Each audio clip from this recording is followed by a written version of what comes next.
स्वर्ग बन जाएगी, एक ऐसी घड़ी अब आएगी। लो ज्योति बिंदु का फैल रहा, चहु और दिव्य उजियारा। आओ शिव का ध्यान धरे, आशा का करें उजाला। हो कलयुग बीत रहा है, अब है सतयुग आने वाला। आओ शिव का ध्यान धरे, आशा का करें उजाला।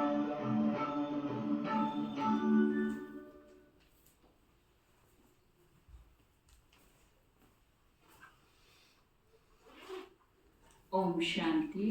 ओम शांति। आज बाबा कहते, मीठे बच्चे, बाबा 21 जन्म के लिए तुम्हारी दिल ऐसी बहला देते हैं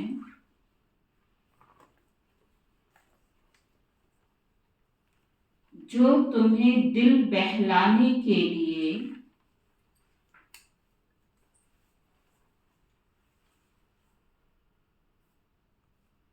मेले मलाखड़े आदि में जाने की दरकार नहीं। कहीं हम घूमने जाएं, मेले मलाखड़े में जाएं, कोई चीज देखें, उससे दिल नहीं बहलाना है। बाबा ज्ञान और योग की शक्ति से हमारे दिल को बहला देते हैं। प्रश्न है, जो बच्चे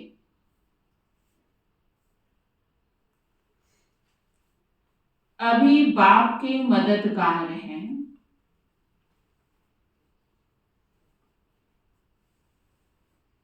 उनके लिए कौन सी गारंटी है?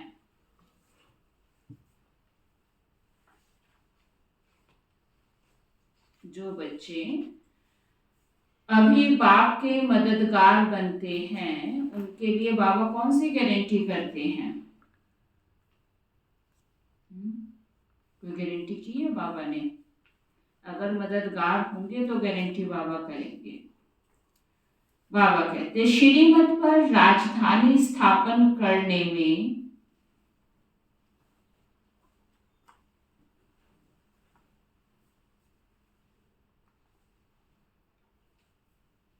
मददगार बनने वाले बच्चों के लिए गारंटी है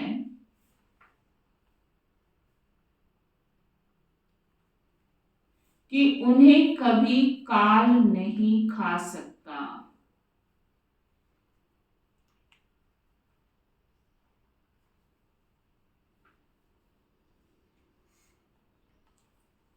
काल नहीं खा सकता माना है ना, सतयुग में काल मृत्यु तो होगी नहीं, तो काल कहाँ से खाएगा?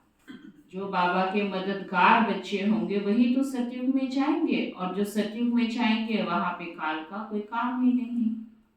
तो बाबा कहते हैं, सतयुगी राजधानी में कभी अकाले मृत्यु नहीं हो सकती है।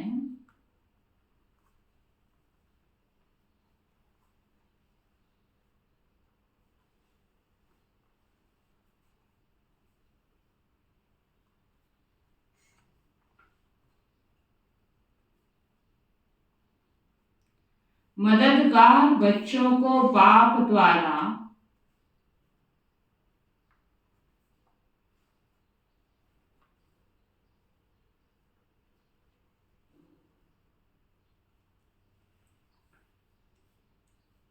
ऐसी प्राइस मिल जाती है, मददगार बच्चों को बाप द्वारा ऐसी प्राइस मिल जाती है जो 21 पीढ़ी तक अमर बन जाते हैं।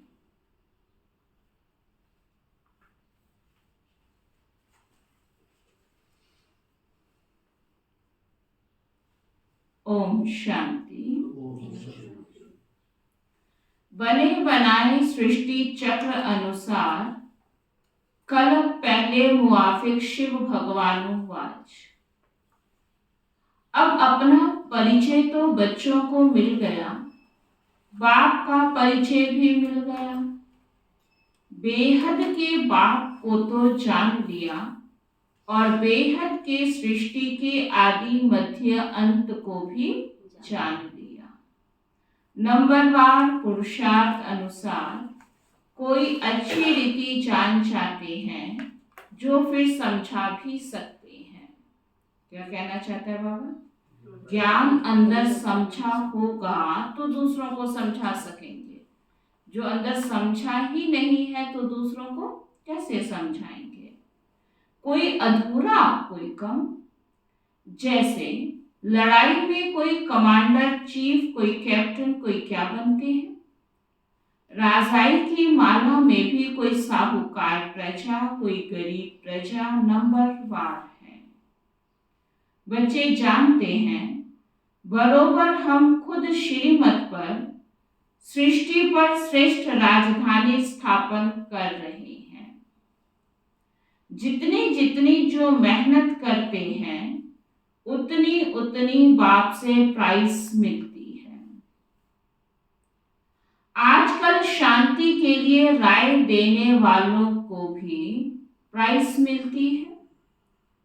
तुम बच्चों को भी प्राइस मिलती है, वह उनको नहीं मिल सकती। कौन सी प्राइस? तो बैठे बताइए कौन सी प्राइस? यही नहीं पता। शांति की प्राइस मिलती है आपको। बिल्कुल भोलेनाथ बन के बैठ गया तो पता कुछ भी नहीं। 21 जन्मों का। और थोड़ा दिमाग चलाया करो। पढ़ी लिखी माताएं हो, अनपढ़ थोड़ी ही हो। कोई एक आधी होगी अनपढ़, बाकी तो सारी पढ़ी लिखी है। कौन सी प्राइस? सहजा बहन तो एक बार में क्यों नहीं बोला? बाबा कहते हैं तुम बाप की श्रीमत पर अपनी राजधानी स्थापन कर रहे हो। सो भी 21 जन्म 21 पीढ़ी के लिए गारंटी है। वहां बचपन व जवानी में काल खाता नहीं। अब ऐसा भी नहीं कि सतयुग में शरीर नहीं छोड़ेंगे, लेकिन बचपन व जवानी माना अकाली मृत्यु नहीं होगी। यह भी जानते हो न मन न चित्त था। हम ऐसे स्थान पर आकर बैठे हैं जहां तुम्हारा यादगार भी खड़ा है। कौन सा यादगार? दिलवाड़ा मंदिर, जहां 5000 वर्ष पहले भी सर्विस की थी। दिलवाड़ा मंदिर, अचल घर, गुरु शिखर। मुरली सुनते समय स्पष्ट बुद्धि में होना चाहिए बाबा कहाँ की बात कर रहा है। कभी मधुबन की बात करता है, कभी सेवा स्थान पर बैठे हो वहां की बात करता है। थोड़ी बुद्धि चला के बैठो, नहीं तो ज्ञान और भक्ति की कथा में कोई अंतर नहीं रह जाएगा। कथा में क्या करते थे? बुद्धि नहीं चलाते थे। जो वो बोल रहे हैं बस सुन रहे हैं, समझ कुछ भी नहीं आ रहा है, बस बैठे हैं। यहाँ भी कथा मुआफिक सुना तो फायदा नहीं है। ये पढ़ाई, और पढ़ाई कैसे पढ़ते हैं? पढ़ाई में जो बोला वो समझ आना चाहिए, नहीं तो फायदा कुछ नहीं है। कथा और पढ़ाई में यही तो अंतर है। यहाँ कहानी नहीं सुन रहे हो, यहाँ पढ़ाई कर रहे हो। अचल घर का राज भी तुम समझ गए हो, वह हुई घर की महिमा। तुम ऊंच पद पाते हो अपने पुरुषार्थ से। यह है वंडरफुल तुम्हारा जड़ यादगार। वहां ही तुम चैतन्य में आकर बैठे हो। यह सब रूहानी कारोबार जो कल पहले चली थी, उनका पूरा यादगार यहाँ है। कहाँ पर? बाबा भक्ति मार्ग का यादगार। दिलवाड़े मंदिर की बात कर रहे हैं। वहां सब बैठे ना तपस्या कर रहे हैं। अब वो तो तपस्या जानते ही नहीं है तो करेंगे क्या? ये किसकी निशानी है? तुम बच्चों की निशानी है कि सब शांति में बैठकर बाबा की याद में तपस्या कर रहे हैं। तो बाबा कहते हैं यह यादगार नंबर 1 यादगार है। जैसे कोई बड़ा इम्तिहान पास करते हैं तो उनके अंदर खुशी रौनक आ जाती है। फर्नीचर पहरवाइज कितनी अच्छी रखते हैं। तुम तो विश्व के मालिक बनते हो। तुम्हारे से कोई भेंट कर नहीं सकता। यह भी स्कूल है, पढ़ाने वाले को भी तुम जान गए हो। भगवान उवाच, भक्ति मार्ग में जिसको याद करते हो, पूजा करते हो, कुछ भी पता नहीं पड़ता। बाप ही सन्मुख आकर सब राज समझाते हैं, क्योंकि यह यादगार सब तुम्हारे पिछाड़ी की अवस्था की है। अभी रिजल्ट नहीं निकली है।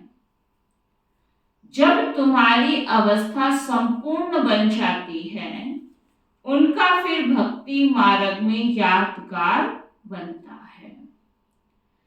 जैसे रक्षा बंधन का यादगार होता है, जब पूरी पक्की राखी बांध हम अपना राज्य भाग्य ले लेते हैं, तब फिर यादगार नहीं मनाते। कहाँ की बात चल रही है सुनीता में?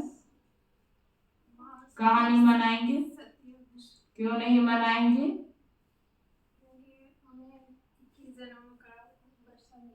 हाँ, क्योंकि यहाँ पवित्र बन गए ना, डिग्री मिल गई ना, पढ़ाई पूरी हो गई है। तो पढ़ाई पूरी होने के बाद थोड़ी कोई किताबें पढ़ेगा। तो बाबा कहते हैं आत्मा जब पावन बन जाएगी तो सत्युग में पावनता का पर्व ही तो राखी है। तो जब बन ही गए तो हम क्यों राखी बांधेंगे? तो बाबा कहते हैं इस समय तुमको सभी मंत्रों का अर्थ समझाया है, ओम का अर्थ समझाया है। ओम का अर्थ कोई लंबा नहीं है। ओम का अर्थ है अहम आत्मा मम शरीर। बस इतना सा अर्थ है ओम का। क्या अर्थ बताया? अहम आत्मा मम शरीर।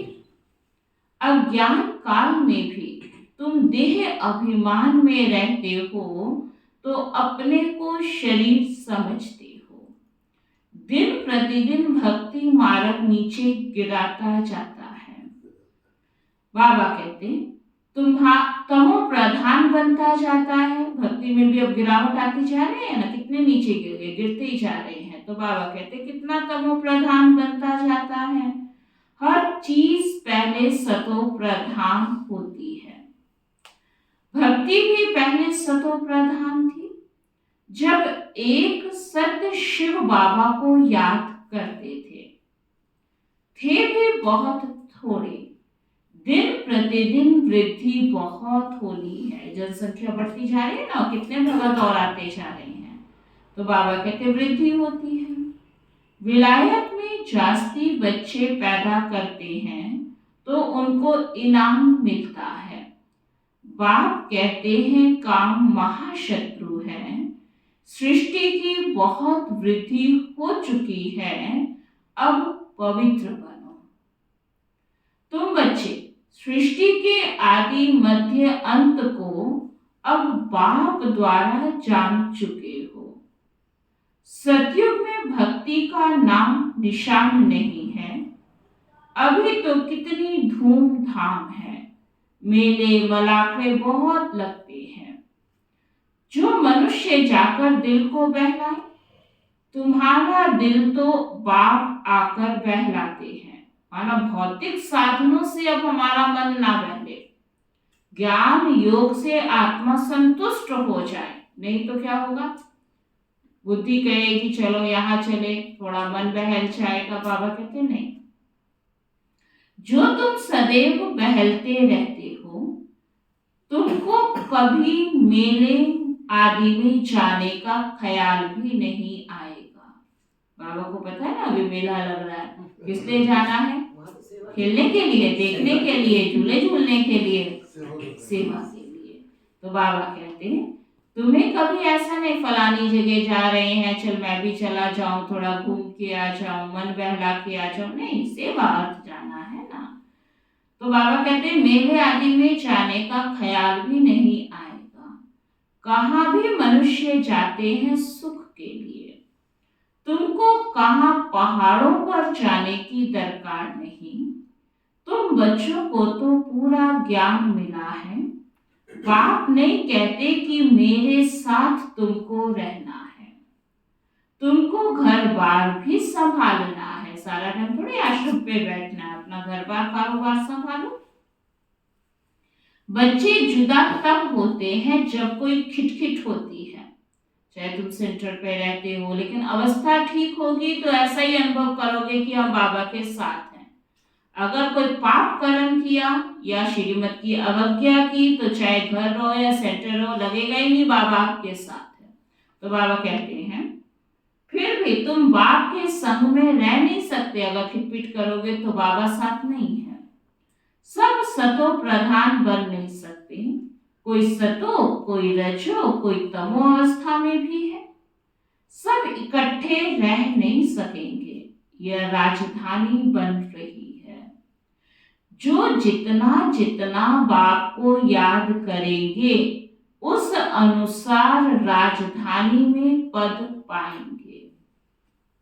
मुख्य बात है ही बाप को याद करने की। बाप स्वयं बैठ ड्रिल सिखलाते हैं। यह है डेड साइलेंस। कौन सी ड्रिल सिखाई बाबा ने? 1 सेकंड में शांति में आत्मा परम धाम स्थित हो जाए। 1-1 सेकंड का अभ्यास करते करते मिनट में बदलो, फिर मिनट को और लंबे टाइम में चाहे। बाबा कहते हैं अभ्यास करो, जैसे शरीर की एक्सरसाइज करते हैं। अगर ये अभ्यास होगा तो अंत में आत्मा को कोई भी पेपर में पास होने में मुश्किल नहीं होगा। एक ही अभ्यास से। कौन सा अभ्यास? 1 सेकंड में बाबा के पास पहुंचे। बाबा कहाँ रहता है? तो कहाँ पहुंचना है? परम धाम में। बस 1 सेकंड में परम धाम गए, फिर वापस आ गए, फिर गए, फिर आ गए। जितनी बार दिन में आप अभ्यास कर सकते हो और जितना देर वहां जाके रुक सकते हो वो आपके ऊपर है। सेकंड रुकते हो, 2 सेकंड रुकते हो, आधा मिनट रुकते हो, 1 मिनट रुकते हो, कितना लंबा टाइम आप रुक सकते हो, कितना मन को वहां पे स्थिर कर सकते हो। ये अभ्यास आपका अपना होगा। तो बाबा कहते हैं यह है डेड साइलेंस। तुम यहाँ जो कुछ देखते हो उनको देखना नहीं है। देह सहित सबका त्याग करना है। तुम क्या देखते हो? एक तो अपने घर को। अभी आंखों में क्या दिखना चाहिए? अपना घर कौन सा है? अपना घर परम धाम शांति धाम है। एक तो अपने घर को और पढ़ाई अनुसार जो पद पाते हो उस सतयुगी राजाई को भी तुम ही जानते हो। जब सतयुग है तो त्रेता नहीं, त्रेता है तो द्वापर नहीं, और द्वापर है तो कलयुग नहीं। अब कलयुग भी है और संगम युग भी है। भल तुम बैठे पुरानी दुनिया में हो, परंतु बुद्धि से समझते हो हम संगम युगी हैं। संगम युग किसको कहा जाता है यह भी तुम बच्चे जानते हो। पुरुषोत्तम वर्ष, पुरुषोत्तम मास, पुरुषोत्तम दिन भी इस पुरुषोत्तम संगम पर ही होता है। असली पुरुषोत्तम तो अब है ना, दुनिया में तो करके कोई मास मनाएगा, कोई दिन मनाएगा, लेकिन वो अलग है। लेकिन असली पुरुषोत्तम, पुरुषोत्तम माना प्रेम बहन जी, वो कब बनते हो? त्रेता में, द्वापर में कब बनते हो? त्रेता में बनते हो। पुरुषोत्तम कब बनते हैं? संगम युग में बनते हैं ना। वहां थोड़ी कोई तुम्हें पढ़ाई पढ़ाएगा जो तुम उत्तम पुरुष बनोगे। तो ये पुरुषोत्तम, बोल पुरुषोत्तम संगम युग रहे हो। सतयुग या त्रेता को थोड़ी पुरुषोत्तम संगम युग कहा जाता है। तो ये अब की बात है ना। तो बाबा कहते हैं बहुत छोटा सा लीप का युग है, बहुत छोटा सा युग है। तुम लोग बाजोली खेलते हो जिससे तुम स्वर्ग में जाते हो। बाबा ने देखा है कैसे साधु लोग अथवा कोई कोई बाजोली खेलते खेलते यात्रा पर जाते हैं, बड़ी कठिनाई उठाते हैं। कई है जो लेट के जाने का संकल्प करते हैं, कोई कैसे पहुंचने का यात्राएं करते हैं ना, तो बड़ी कठिनाई के साथ जाते हैं। कोई नंगे पांव जाते हैं, कोई इतना नाप नाप के जाते हैं, कोई लेट लेट कर जाते हैं, पता नहीं क्या क्या करते हैं। तो बाबा कहते बहुत कठिनाई उठाते हैं। अब इसमें कठिनाई की बात नहीं, यह है योग बल की बात। यहाँ तुम्हें इकट्ठा करना है बल, लेकिन किसके? योग। अब योग तो तुम कहीं भी बैठ के लगा सकते हो, नीचे बैठो, आसन लगाकर बैठो, चेयर पे बैठो, सोफे पे बैठो, जहां बैठो, यहाँ बुद्धि को बाबा में एकाग्र करना है। क्या याद की यात्रा तुम बच्चों को कठिन लगती है? पूछ रहा है बाबा, योग मुश्किल लगता है? फिर योग रखते तो आते तो हो नहीं, मुश्किल भी नहीं लगता है, योग करते भी नहीं है।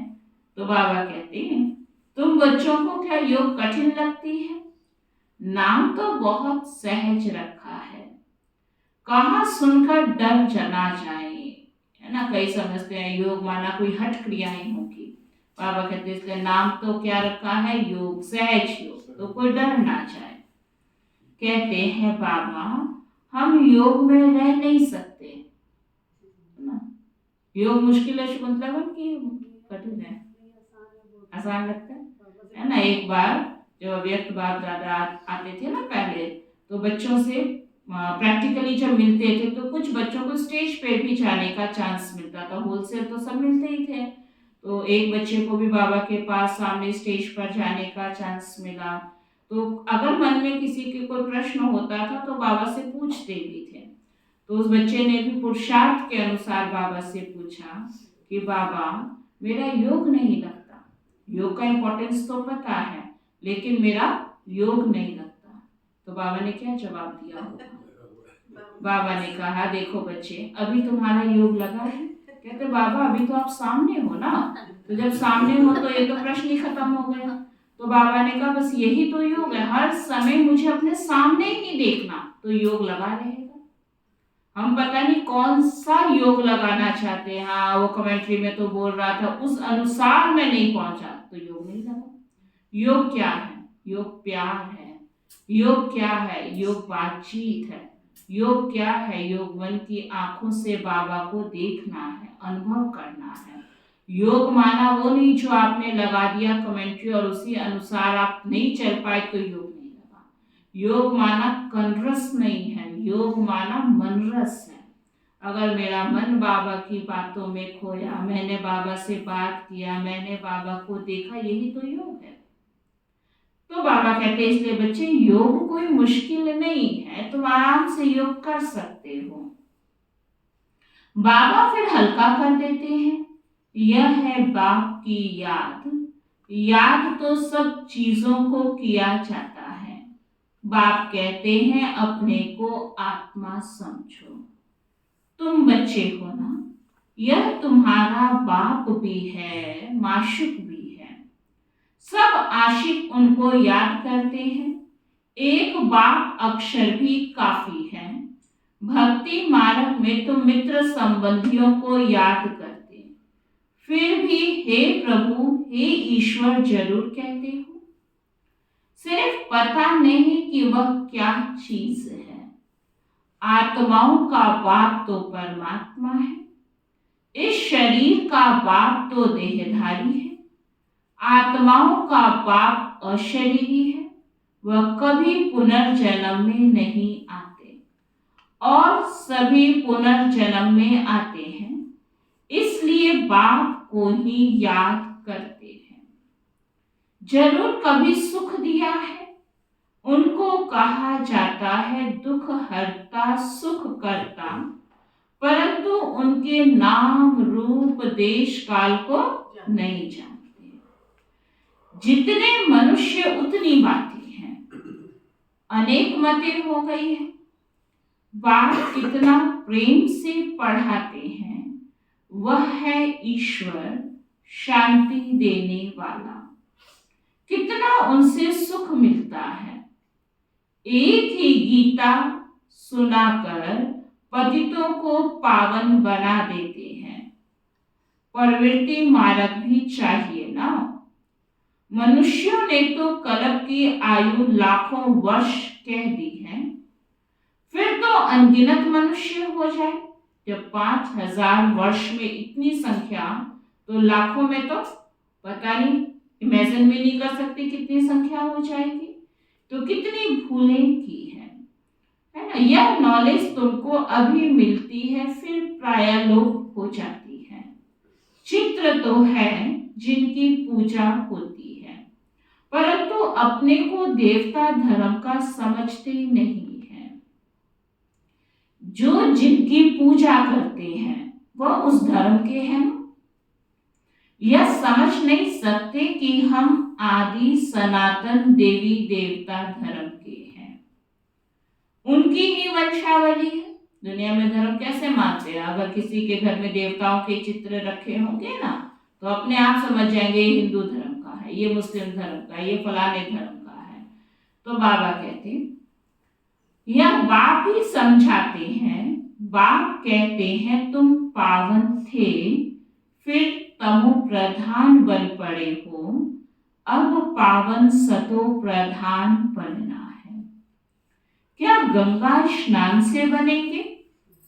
अब पावन कैसे बनेंगे? क्या पानी के स्नान से आत्मा पावन हो सकती है? शरीर के मैल तो धुल सकते हैं, लेकिन आत्मा का मैल क्या धुल जाएगा? क्या पावन बन जाएंगे? अब पतित पावन तो बाप है, लेकिन बाबा भी कैसे पावन बनाता है? ज्ञान और योग का ये स्नान कराकर आत्मा को पावन बनाते हैं। वह जब आकर रास्ता बताए तब तो पावन बने। पुकारते रहते हैं परंतु जानते कुछ भी नहीं। आत्मा पुकारती है ऑर्गन्स द्वारा कि हे पतित पावन बाबा आओ, आकर हमको क्या करो? पावन बनाओ। सब पतित है, काम चिता पर जलते रहते हैं। यह खेल ही ऐसा बना हुआ है, फिर बाप आकर सबको पावन बना देते हैं। यह बाप संगम पर ही समझाते हैं। सतयुग में होता है एक धर्म, बाकी सब वापस चले जाते हैं। वापस कहाँ जाएंगे? अपने घर परम धाम, क्योंकि सतयुग में तो सब नहीं आएंगे ना। तो जो देवता घराने की आत्माएं हैं वो तो आ जाएंगी, तो बाकी सब कहाँ होंगे? है ना, वेटिंग में बैठे रहेंगे परम धाम में। फिर जब जिसका पाठ होगा नंबरवार पुरुषार्थ अनुसार नीचे आते जाएंगे।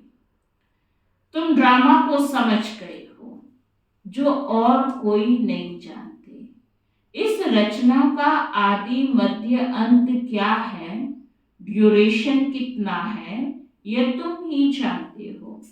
वह सब है शूद्र, तुम हो ब्राह्मण। अब शूद्र का मतलब कोई जाति वाले शूद्रों की बात नहीं कर रहे हैं।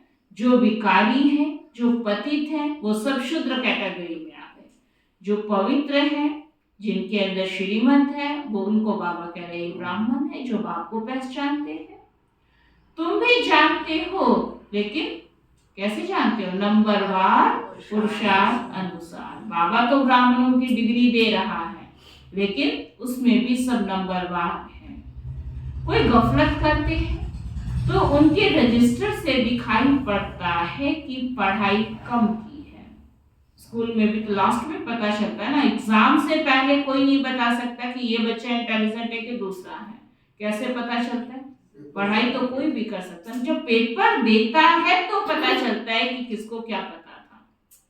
तो बाबा कहते हैं तुम्हारा भी रिजल्ट दिखाई पड़ता है कि इसने पढ़ाई कम की।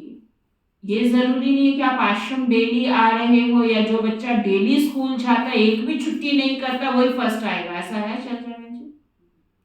तो बाबा भी कहते हैं बच्चे, वो तो जब आपका भी एग्जाम होता है ना, पेपर आता है, परिस्थितियां आती है, उस समय आपकी अवस्था कैसी रही, उससे पता चलता है कि आपको बाबा से प्यार कितना था, ज्ञान कितना पक्का था अंदर, योग कितना ठीक था, धारणाएं कितनी मजबूत थी। ये सब पेपर आता है तो पता चलता है कि आपने कितनी ढंग से पढ़ाई की है। कैरेक्टर्स का रजिस्टर होता है, यहाँ भी रजिस्टर होना चाहिए। यह है याद की यात्रा, जिसका कोई को भी पता नहीं है। सबसे मुख्य सब्जेक्ट है याद की यात्रा। अपने को आत्मा समझ बाप को याद करना है। आत्मा मुख से कहती है हम एक शरीर छोड़ दूसरा लेते हैं। यह सब बातें यह ब्रह्मा बाबा नहीं समझाते हैं, परंतु ज्ञान सागर परम पिता परमात्मा इस रथ में बैठकर सुनाते हैं। कई समझ लेते हैं ना, शायद बाबा समझा रहे, नहीं, शिव बाबा तुमको ये सब बातें समझाते हैं। कहा जाता है गौमुख। मंदिर भी यहाँ बना हुआ है जहाँ तुम बैठे हो। जैसे तुम्हारी सीढ़ी है वैसे वहां भी सीढ़ी है। आज बाबा माउंट आबू को बार बार वहां के बने हुए स्थानों की स्मृतियां बच्चों को दिला रही हैं। तुमको चढ़ने में थकावट नहीं होती है। तुम यहाँ आए हो बाप से पढ़कर रिफ्रेश होने के लिए। वहां गोरख धंधा बहुत रहता है, शांति से सुन भी नहीं सकेंगे। संकल्प चलता रहेगा, कोई देख ना ले, जल्दी घर जाऊं। पहले तो बहुत बंधन से माताएं बहनें आती थी ना, तो अगर कोई छुप के पढ़ाई पढ़ने आया होगा तो क्या सोचेगा कि सबके सोने से पहले ही मैं घर पहुंच जाऊं, कोई अड़ोसी पड़ोसी ना देख ले, कोई ऐसे ना हो जाए, तो बंधन है ना। लेकिन मधुबन में तो कोई संकल्प नहीं, कोई लेट हो रहा है या टाइम से पहुंचना है, कोई चिंता, वहां आराम से पढ़ाई पढ़ती है। हमें कोई देख ना ले, जल्दी घर जाऊं, कितना ऊना अर्थात चिंता रहता है। यहाँ कोई भी चिंता नहीं, जैसे हॉस्टल में रहते हैं। यहाँ ईश्वरीय परिवार है, शांति धाम में भाई भाई रहते हो। यहाँ है भाई बहन, क्योंकि यहाँ पाठ बजाना है तो भाई बहन चाहिए। सदियों में भी तुम आपस में भाई बहन थे। उनको कहा जाता है अद्वैत राजधानी। वहां लड़ाई झगड़ा कुछ भी नहीं होता। तुम बच्चों को पूरी नॉलेज मिलती है कि हम 84 जन्म लेते हैं। जिसने जास्ती भक्ति की है उनका हिसाब भी बाप ने बताया है। सबसे जास्ती किसने भक्ति की? किसने की? पता नहीं क्या बोल रहे थे। तो बाबा कहते हैं तुम ही शिव के अव्यभिचारी भक्ति करना शुरू करते हो, फिर वृद्धि होती जाती है। यह बाबा कहते हैं वह है सब भक्ति। ज्ञान तो एक ही होता है। तुम जानते हो हमको शिव बाबा पढ़ाते हैं। यह ब्रह्मा तो कुछ भी नहीं जानते थे। जो ग्रेट ग्रेट ग्रैंड फादर था वह इस समय यह बने हैं, फिर मालिक बनते हैं। तत्व कौन? ब्रह्मा बाबा। इस समय जैसे इसने पुरुषार्थ किया यही भविष्य में उच्च पद पाएंगे, ऐसे तुम भी हो तत्व। एक तो मालिक नहीं बनेंगे ना, करके चलो फर्स्ट सीट ब्रह्मा बाबा की है, पहला राज्य उसने चला दिया, तो वही थोड़ी अंत तक चलाता रहेगा, फिर गद्दियां भी तो चलेगी ना। तो बाबा कहते हैं ऐसे तुम भी मालिक बनेंगे। तुम भी पुरुषार्थ करते हो। यह है बेहद का स्कूल। इसकी ब्रांचेस ढेर होगी, गली गली घर घर में हो जाएगी। अब तो कितने बाबा के सेवा स्थान बन गए हैं। पहले का पुरुषार्थ देखो, कहाँ कई कई किलोमीटर पे, 10-10 भी कम, 20-20, 25-25 किलोमीटर पे एक सेवा केंद्र होते थे। लेकिन बच्चों का पुरुषार्थ देखो, सेवा केंद्र पे जाके बाबा की मुरली सुन के आते थे।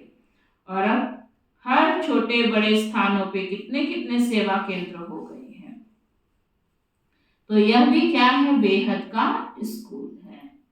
इसकी ब्रांचेस ढेर होगी, गली गली घर घर में हो जाएंगी। कहते हैं हमने अपने घर में चित्र रखे हैं, मित्र संबंधी आदि आते हैं तो उनको समझाते हैं।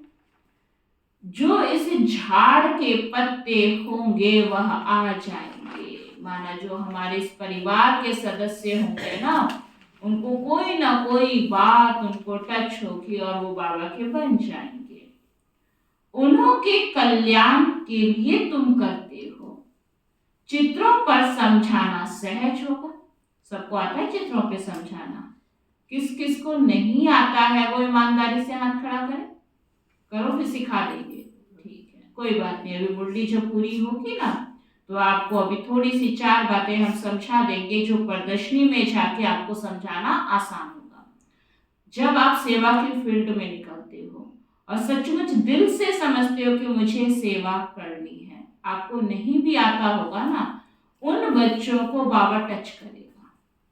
बाबा आपको आप ही टचिंग देता जाएगा और आप इतना अच्छा समझा लेंगे आपको पता भी नहीं चलेगा। अगर आप अपने अभिमान पर सेवा करेंगे, दिमाग का अभिमान होगा, तो आपकी बातों को अच्छा तो कह देंगे लेकिन प्रभाव पड़ने वाला नहीं है। इसलिए बिल्कुल खाली बुद्धि कर दो, बिल्कुल बाबा को समर्पित बुद्धि करके फिर सेवा के लिए हासिल हो जाए। बाबा आप ही सिखाएगा, ठीक है। तो प्रदर्शनी आपको अच्छा चांस है सेवा सीखने का, सीख भी लोगे और दूसरों को जितना समझाते जाओगे उतना बाबा आपको और ज्यादा आपकी बुद्धि को विशाल बुद्धि बनाता चला जाएगा, ठीक है।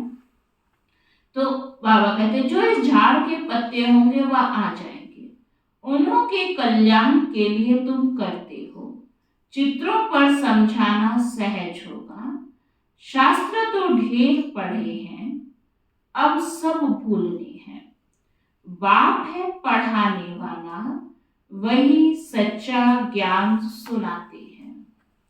अच्छा मीठे मीठे सिकी लधे बच्चों प्रति माता पिता बाप दादा का याद प्यार और गुड मॉर्निंग, रूहानी बाप की रूहानी बच्चों को नमस्ते, हम सब रूहानी बच्चों की रूहानी बाप दादा को दिल व जान सिखवा प्रेम से नमस्ते नमस्ते नमस्ते।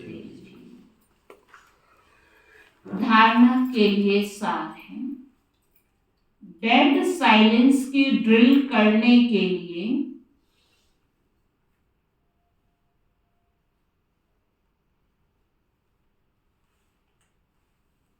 यहाँ जो कुछ इन आंखों से दिखाई देता है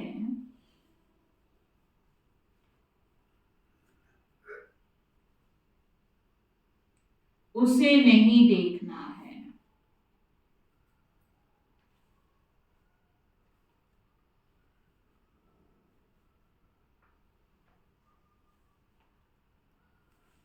देह सहित बुद्धि से सबका त्याग कर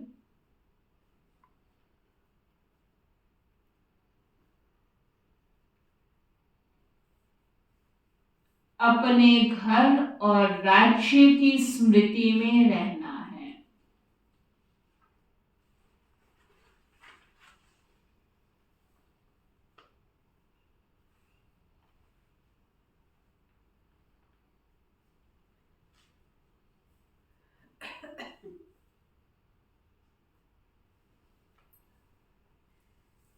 अपने कैरेक्टर्स का रजिस्टर रखना है। संगम पर कितना ज्ञान योग किया, केवल ये नंबर आपके नहीं जुड़ते हैं।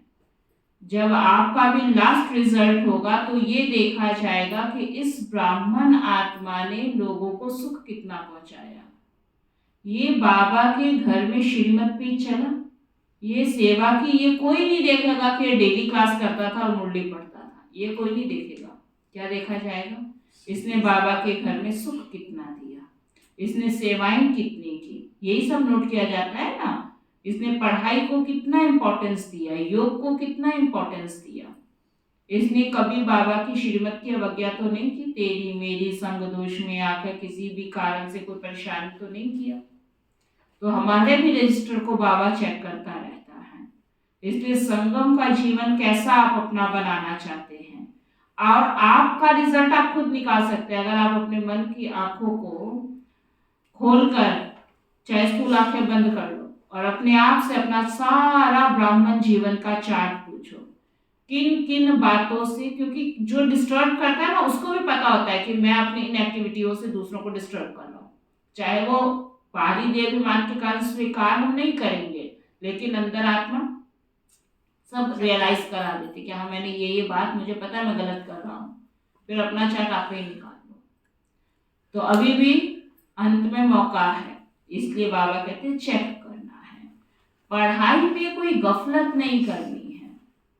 इसी तरह पढ़ाई का कितना रिगार्ड किया, पढ़ाई में कोई गफलत नहीं करनी है। इस पुरुषोत्तम संगम युग पर पुरुषोत्तम बनना और बनाना है।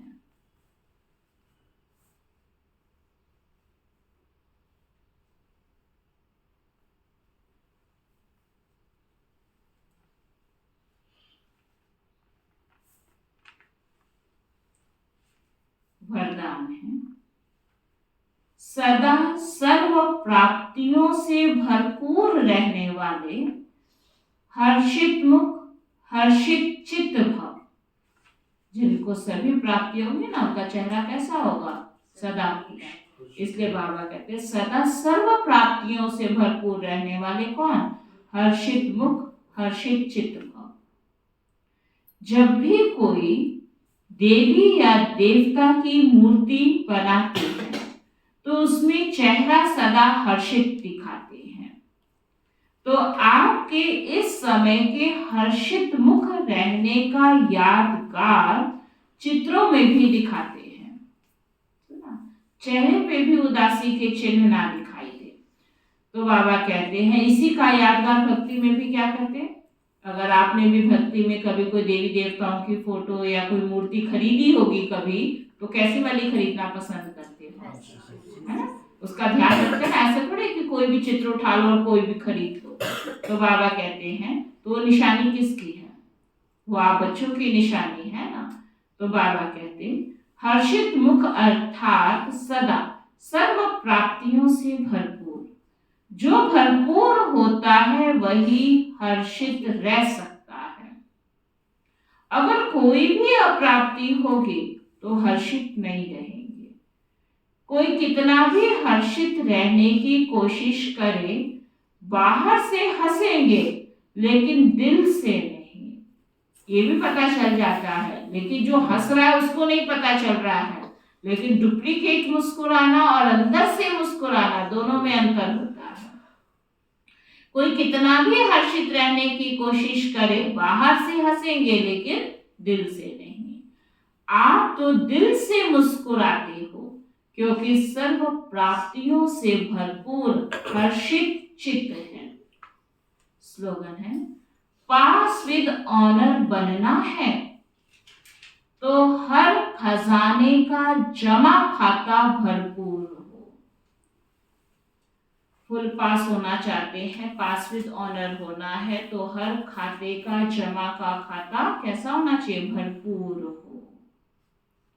आज का अव्यक्त इशारा है, जितना आपस में संस्कारों को समानता में लाएंगे उतना ही समीप आएंगे।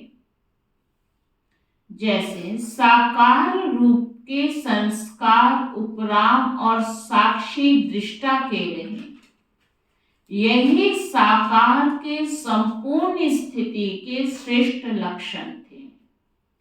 इन संस्कारों में समानता लानी है, इससे ही सर्व के दिलों पर विजयी होंगे और जो संघ पर सर्व के दिलों पर विजयी बनता है वही भविष्य में विश्व महाराजन बनता है। यहाँ आपने किस पे राज्य करना है? सबके दिलों पे। जब दिल से कोई आत्मा किसी को पसंद करेगी तब वो आपको आगे विश्व का राजा बनाएगी ना। जैसे दुनिया में भी आप वोट किसको देते हो? किसको देते हो?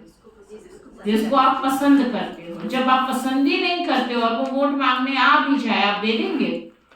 है ना। तो कम से कम दिल से पसंद तो करे, उसने आपका काम किया या नहीं किया। लेकिन फिर भी उस व्यक्ति को अगर हम पसंद करेंगे तो हम कहेंगे हाँ भाई ठीक है, इसको वोट दे। तो आपको भी सत्युग की प्रजा कब स्वीकार करेगी? क्योंकि संगम की आत्मा ही सत्युग में एंट्री करेगी जब आपने संगम पर ऐसा कर्म किया होगा जो दिल से सब आपको पसंद करे, तब आपको भविष्य का सिंहासन मिलेगा। क्योंकि प्रजा तो यही बनेगी ना संगम की आत्मा। वहां वोट तो डलेंगे नहीं। डलेंगे वोट? वहां वोट नहीं डलेंगे। यहाँ अगर आप ऐसा कर्म करोगे जो सब आपको, तब बाबा ने कहा ना, जो सब पसंद करेंगे, तो वहां भी आपको अपने आप विश्व का सिंहासन प्राप्त हो जाएगा। विश्व में भविष्य में विश्व महाराजन बनेंगे। अच्छा, ओम शांति।